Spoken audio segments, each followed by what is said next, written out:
Welcome, folks, to a story that'll make you question everything you thought you knew about one of the most infamous fires in U.S. history. Picture this: October 8th, 1871, Sunday evening, 9:30 sharp, Chicago time. Flames erupt across the Midwest, not just in one spot, but in 3 states: Illinois, Wisconsin, Michigan, all at once. Chicago burns, Peshtigo vanishes, Michigan's forests turn to ash. Coincidence? Bad luck? Or something bigger?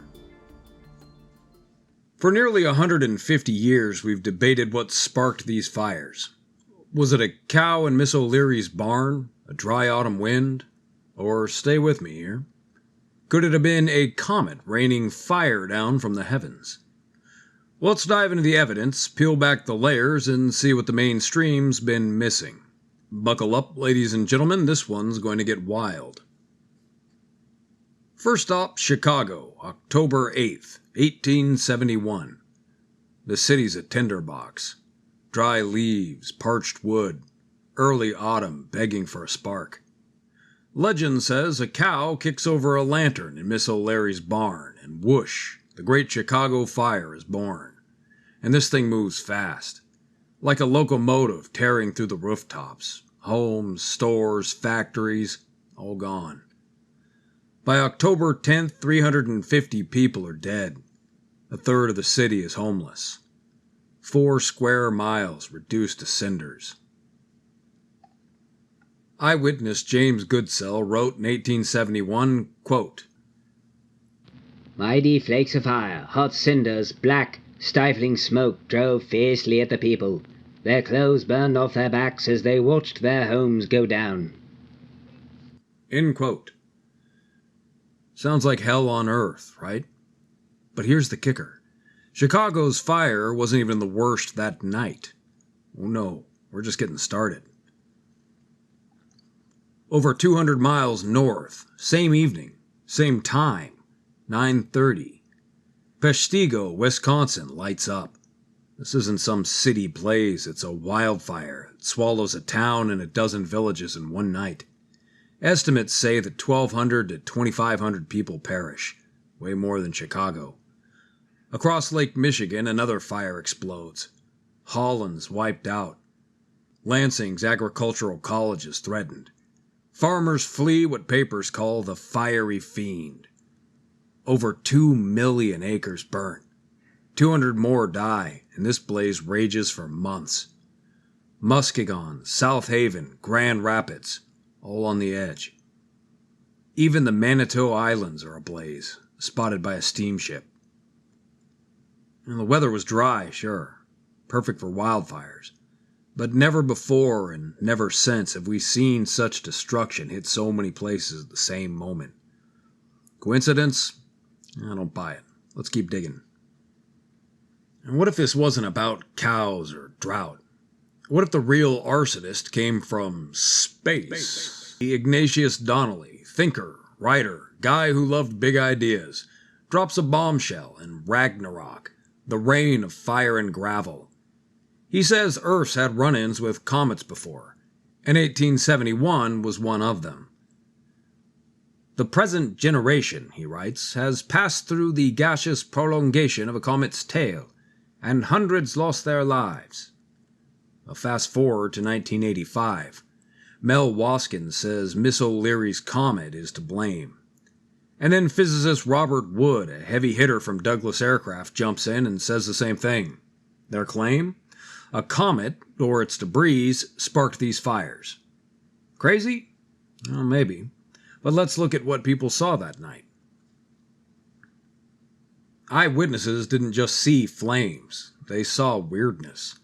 Fire falling from the sky. A tornado of flame ripping buildings apart. Balls of fire dropping like bombs. Red dust raining down. Explosions of wind with thunderclaps. Buildings burst into flame with no fire nearby. Sound familiar? Think Tunguska, 1908. Another unexplained blast tied to a cosmic intruder. Now, these aren't campfire tales, they're documented accounts. Donnelly calls it a spontaneous combustion at the same hour, hundreds of miles apart. The mainstream shrugs. Oh, it's just weather. But these clues? Well, they've been buried, ignored because they don't fit the cow story or the textbook science. A story the electric universe people know all too well. So who's our suspect? Meet Comet Biela, spotted first in 1772 by French astronomer Jacques Lebax Montaigne, and then again in 1805 by another Frenchman, Jean-Louis Pons, and finally by yet a third French astronomer, Wilhelm von Biela, in 1826, for whom the comet's named. And this comet's got a wild history. It swings by every few years, predictable as clockwork. 1772, 1805, and 1826, and the French are always quick to spot it. Another French astronomer, Baron Marie-Charles Demoiselle, winner of the prestigious gold medal of the Royal Astronomical Society in 1831, said it would cross Earth's orbit again in 1832. But no doubt to the shock of the good Baron, he missed the mark by a month. Then in 1845, it splits in two nuclei, two tails, a luminous bridge between them, 250,000 kilometers apart. By 1852, they're 2 million kilometers apart. And swapping brightness, with a jet linked between them. You heard me? A jet. Gravity and melting ice does not explain this. Not even close. It's electric, folks. Allow me to explain. In the standard model where comets are dirty ice balls, despite all the direct observational evidence that suggests otherwise, these things can split due to a few factors as they approach the sun. The intense heat can cause volatile ices like water and carbon dioxide to sublimate rapidly, increasing internal pressure within the comet's nucleus. This, combined with gravitational tidal forces from the sun or nearby planets, can fracture a structurally weak or loosely bound nucleus, leading to its breakup into smaller fragments. Rotational spin from uneven outgassing can also contribute, tearing the comet apart if it exceeds the nucleus's tensile strength. Now, in the electric universe model, comet splitting is theorized to result from electrical interactions rather than purely thermal or gravitational effects. We suggest the comets are highly charged bodies moving through the sun's electric field. As the comet nears the sun, the increasing electrical stress, due to a rapid change in the surrounding plasma environment, can discharge in dramatic arcs or currents, eroding or explosively fragmenting the nucleus. In this model, the luminous bridge the good Baron observed, as well as the transfer of brightness, is perfectly explicable, even predictable. In the standard model, not at all. So Biela's falling apart, shedding debris. Then in 1866, it vanishes. Or does it? November 27, 1872, a meteor shower, the Andromedids, lights up the sky, thousands per hour. Astronomers say it's Biela's corpse, and the timing's too close to ignore. So what happened? Well, it looks like Biela splits, disintegrates, leaving a trail of cosmic junk. October 8, 1871, Earth plows through it. Debris hits the atmosphere. Fireballs, electric discharge, chaos. Chicago, Peshtigo, Michigan, same moment, same cause. Donnelly saw it. Waskin saw it. Wood saw it.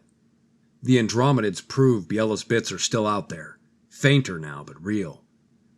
Now, we can't ID every fragment, but we don't need to, just like Tunguska. The jet between Biela's halves, that's the electric clue the textbooks dodge. Comets aren't dirty snowballs. They're charged, dynamic, and dangerous. So the facts fit, and nothing rules it out.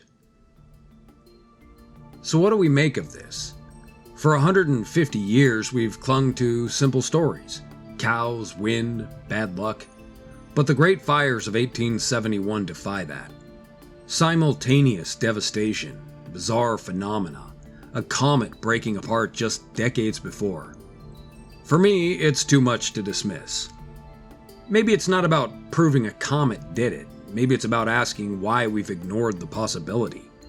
The evidence is there, in the ashes, in the records, in the sky. So next time you hear about the Great Chicago Fire of 1871, don't just picture a barn. Picture a cosmos that's wilder, weirder, and way more connected than we've been sold. Keep exploring, keep questioning, and keep learning about our amazing electric universe.